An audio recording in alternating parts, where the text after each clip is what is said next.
സത്യവേദ പുസ്തകത്തിൽ നിന്നും സദൃശവാക്യങ്ങളുടെ പുസ്തകം 1-ാം അധ്യായം. ഇസ്രായേൽ രാജാവായി ദാവീദിൻ്റെ മകനായ ശലോമോൻ്റെ സദൃശവാക്യങ്ങൾ.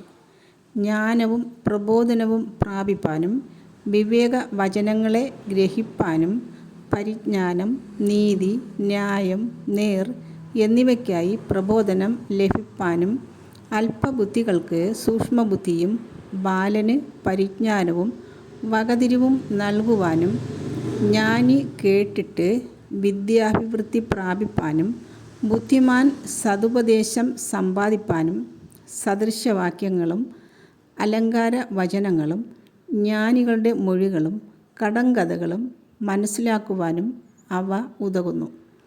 യഹോവ ഭക്തി ജ്ഞാനത്തിൻ്റെ ആരംഭമാകുന്നു. ഭോഷന്മാരോ ജ്ഞാനവും പ്രബോധനവും നിരസിക്കുന്നു. മകനെ, അപ്പൻ്റെ പ്രബോധനം കേൾക്ക, അമ്മയുടെ ഉപദേശം ഉപേക്ഷിക്കുകയും അരുത്.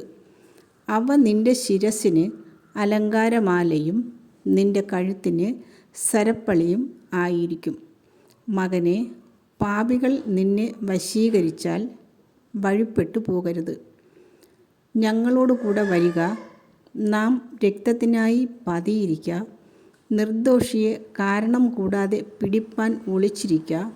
പാതാളം പോലെ അവരെ ജീവനോടെയും കുഴിയിൽ ഇറങ്ങുന്നവരെ പോലെ അവരെ സർവാംഗമായും വിഴുങ്ങിക്കളക.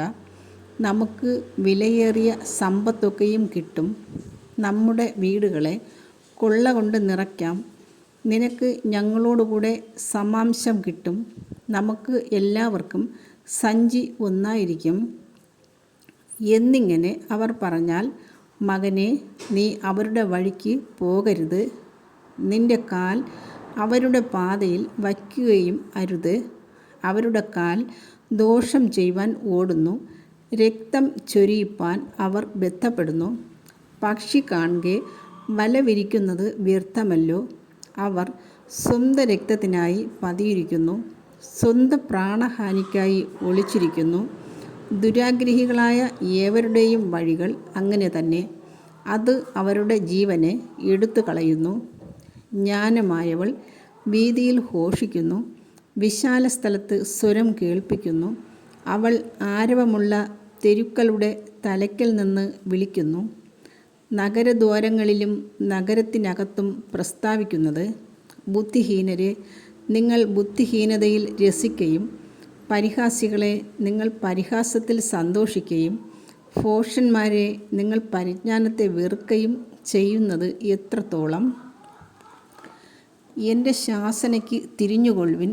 ഞാൻ എൻ്റെ മനസ്സ് നിങ്ങൾക്ക് പൊഴിച്ചു തരും. എൻ്റെ വചനങ്ങൾ നിങ്ങളെ അറിയിക്കും. ഞാൻ വിളിച്ചിട്ട് നിങ്ങൾ ശ്രദ്ധിക്കാതെയും ഞാൻ കൈ നീട്ടിയിട്ട് ആരും കൂട്ടാക്കാതെയും നിങ്ങൾ എൻ്റെ ആലോചനയൊക്കെയും ത്യജിച്ചു കളയുകയും എൻ്റെ ശാസനയെ ഒട്ടും അനുസരിക്കാതിരിക്കുകയും ചെയ്തതുകൊണ്ട് ഞാനും നിങ്ങളുടെ അനർത്ഥ ദിവസത്തിൽ ചിരിക്കും. നിങ്ങൾ ഭയപ്പെടുന്നത് നിങ്ങൾക്ക് ഭവിക്കുമ്പോൾ പരിഹസിക്കും. നിങ്ങൾ ഭയപ്പെടുന്നത് നിങ്ങൾക്ക് കൊടുങ്കാറ്റ് പോലെയും നിങ്ങളുടെ ആപത്ത് ചുഴലിക്കാറ്റ് പോലെയും വരുമ്പോൾ, കഷ്ടവും സങ്കടവും നിങ്ങൾക്ക് വരുമ്പോൾ തന്നെ. അപ്പോൾ അവർ എന്നെ വിളിക്കും, ഞാൻ ഉത്തരം പറയുകയില്ല. എന്നെ ജാഗ്രതയോടെ അന്വേഷിക്കും, കണ്ടെത്തുകയുമില്ല. അവർ പരിജ്ഞാനത്തെ വെറുത്തല്ലോ, യഹോവ ഭക്തിയെ തിരഞ്ഞെടുത്തതുമില്ല.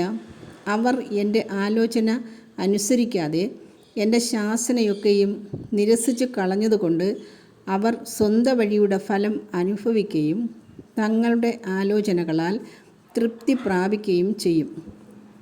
ബുദ്ധിഹീനരുടെ പിന്മാറ്റം അവരെ കൊല്ലും. ഭോഷന്മാരുടെ നിശ്ചിന്ത അവരെ നശിപ്പിക്കും.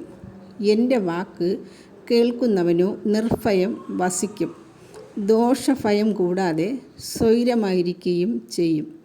എൻ്റെ വാക്ക് കേൾക്കുന്നവനോ നിർഭയം വസിക്കും, ദോഷഭയം കൂടാതെ സ്വൈരമായിരിക്കുകയും ചെയ്യും.